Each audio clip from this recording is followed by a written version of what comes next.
उसके सहयोग के लिए जो हिंदी मीडियम के स्टूडेंट हैं उसके लिए हम हिंदी की किताबें भी देंगे। जो हमारे लेक्चर होंगे उसमें हमारे टीचर इंग्लिश में तो बोलेंगे ही बोलेंगे, उसके साथ हिंदी में भी अंडरस्टैंड करेंगे। उसकी कोई अलग अलग क्लासेस नहीं होंगी, उसके अलग अलग कैरिकुलम नहीं होंगे, उसके अलग अलग मॉड्यूल नहीं होंगे।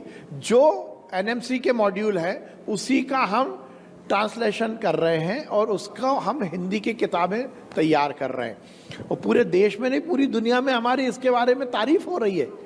आप जाकर देखिए, बहुत सारे ऐसे हिंदी मीडियम के स्टूडेंट हैं जो पढ़ने में बहुत तेज हैं, परंतु उनको अपनी भावनाओं को प्रकट करने में या टीचर्स की भावनाओं को ग्रहण करने में केवल यदि बैरियर है तो वो इंग्लिश है। दिक्कत यही आ गई कि संदीप जी के दिमाग में भी ये बात आ गई, लॉर्ड मैकॉले ने रजिस्टर कर दी कि जो इंग्लिश बोलता है वही पढ़ा लिखा है। ऐसा नहीं है। आप उठाकर देखेंगे तो 60 से 70% बच्चे जो नीट क्लियर करते हैं वो हिंदी मीडियम से हैं।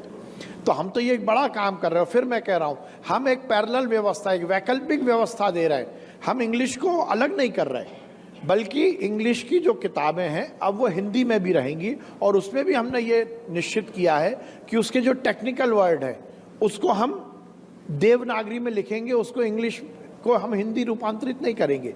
मतलब हम रेलवे को लौह पथगामिनी नहीं कहेंगे, रेलवे को हम देवनागरी में रेलवे लिखेंगे। हम स्पाइन को मेरुदंड नहीं लिखेंगे, हम स्पाइन को स्पाइन लिखेंगे पर देवनागरी में लिखेंगे, जिसमें कि हमारा हिंदी समझने वाला बच्चा भी समझ सके। तो ये तो हम एक पैरेलल व्यवस्था दे रहे हैं और मुझे लगता है ये गेम चेंजर होगा।